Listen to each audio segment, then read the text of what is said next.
My name is Ryan Lindquist. I am CEO and co-founder of Shakopee BrewHall. I am Ben Salyards. I am the head brewer of Shakopee BrewHall. And I'm Damon Schuler. I'm CFO and co-founder. The vision of Shakopee BrewHall really started with Damon and I.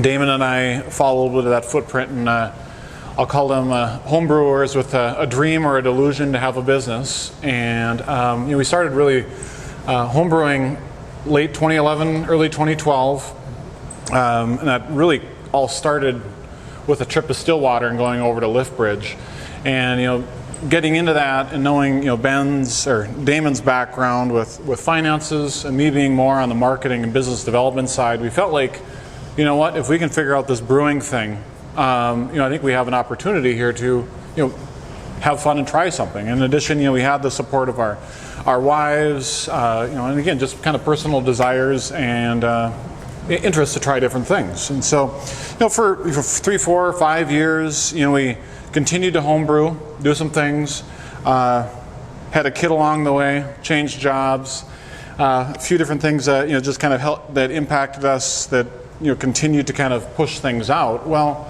about 2016 is when things really started to come together.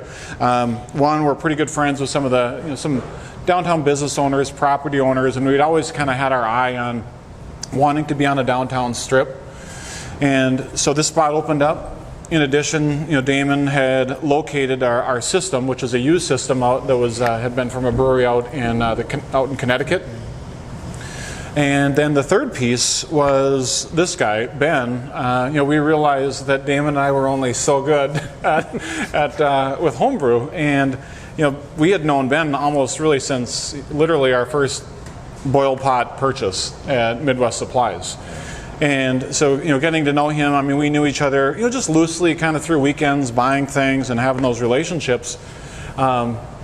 But went over to Ben. We had a conversation and asked him, based on his background, his interest and his desires in growing.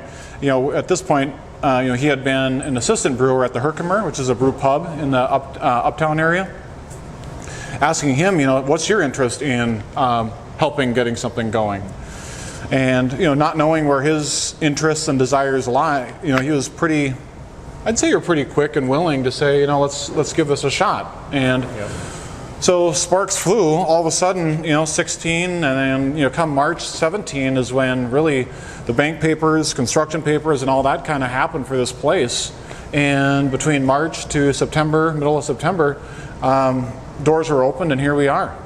Rarely did we have failures, because I felt like we kind of learned from everything that we did. Yeah. And so it's, some things that may have been a little awkward, but you know what, if you sit on your hands, you're not going to get anything done. And so that's where kind of remembering, it's always kind of fun hearing what different people recall about the birth of the brew hall and just kind of where we've been. Yeah. And the support along the way. To have Scott O'Brien allow us to work on his deck, to have Chip Mankey, rent us this space for our equipment. The business owners around here were so welcoming. So, yeah.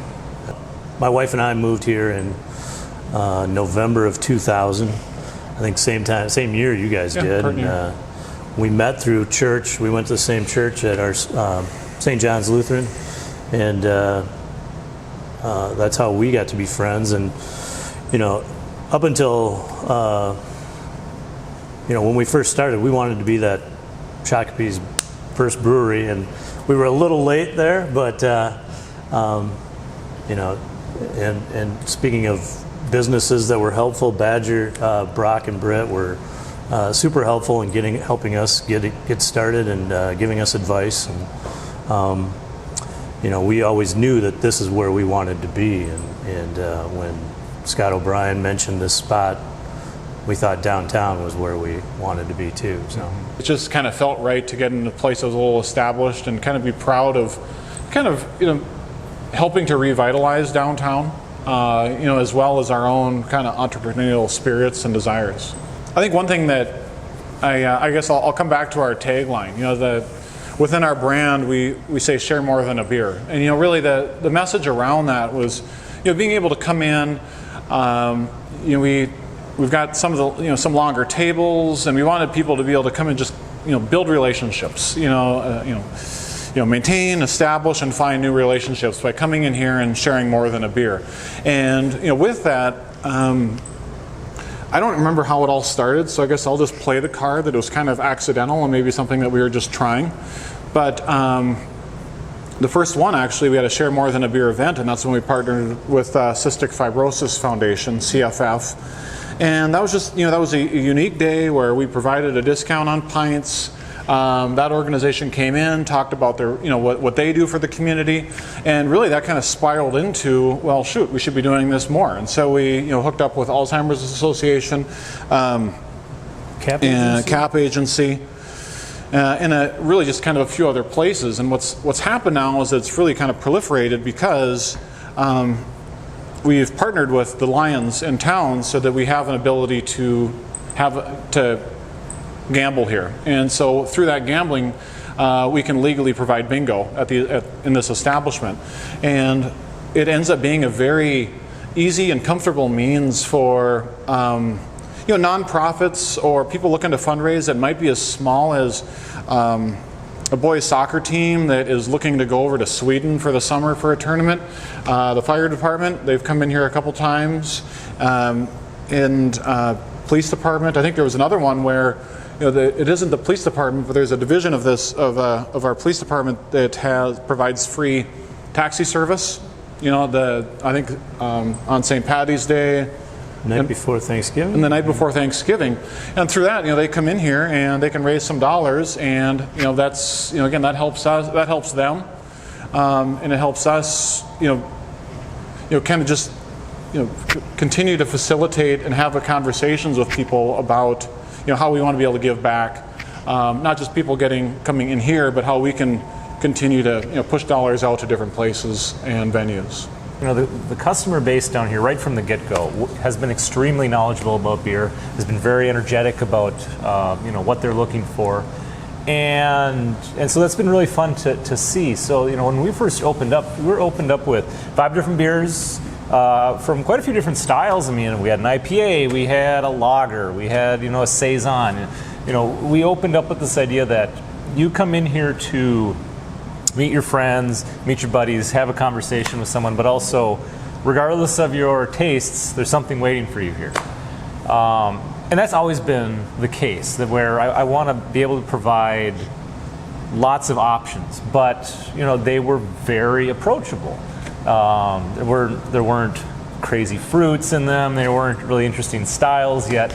And what we found is that throughout this year plus, we can really kind of challenge the people that come in here.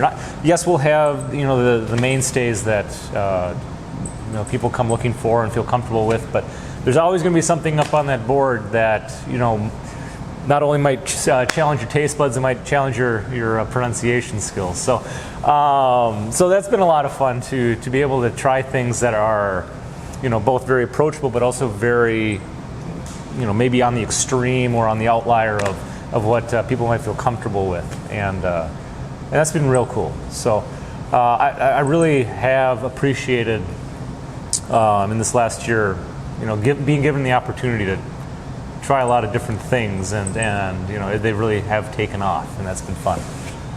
Kind of like one of the cliche things that I often say is, you can't brew what you want, but you got to brew what the customer wants. Yeah.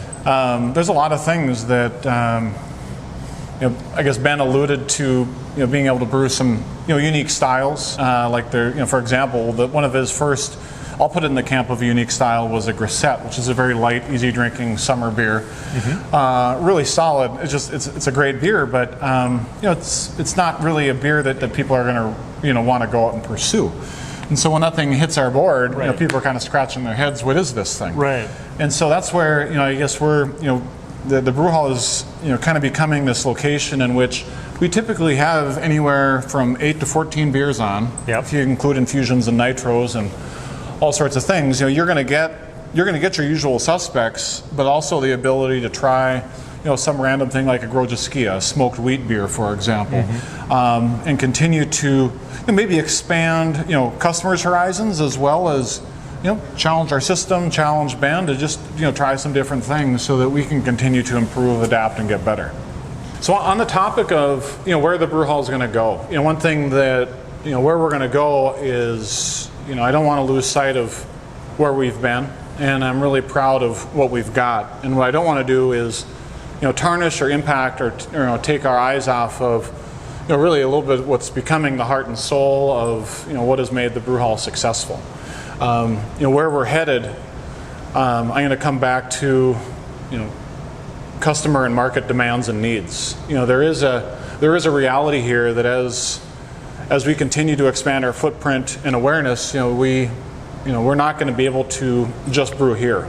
And so I think we got to figure out, we need to learn where we are going to be going as it relates to continuing to make this a brick and mortar that the city and the community is going to want to believe in and be excited to come to, but where how we can continue to build and expand. You can't make one thing, and this is real I think in any marketplace. You can't make one widget, you can't make one beer and have a lifeline that's going to make you happy and successful for however you want that to be. So you need to continue to evolve, and that may enable us to branch out into things beyond beer. It may branch us out into some different things. So that's what I would just say is right now, as we're 16 months old, we're continuing to feel out different things. We're building up some relationships that do bring us outside of the downtown strip. Again, more from the position of potentially greater space so that we can have a greater presence in the brewing community in Minnesota, and also in potentially new market segments. Yeah, I mean, so just part of making people more aware of who Shakopee BrewHall is and what Ben's capable of, and what how we're working with the community. We've recently gone into liquor stores with our crawlers, and we're in many different local bars and restaurants, and as far out as Maple Plain, Airport. Yeah. So we're getting our beer out there, so to get our name out there, and it's having an impact on getting people to talk about us on Untapped and stop in from outside of just Shakopee. So yeah, it's. Well, I guess I'd like to expand on that because Damon brought up a great point. In addition to getting foot traffic down here into the brew hall, we're also getting people into the community of Shakopee. So that's where I think it's really key, with the availability of helping promote everything that the chamber does. There's so much going on in this downtown strip, and so it's not just the brew hall that I want people coming to, but I want people coming into to Turtles, First Avenue Boutique, and everything else that the downtown strip has to offer and beyond. So all of those distribution pieces are a drive to get foot traffic down here and into our lovely town.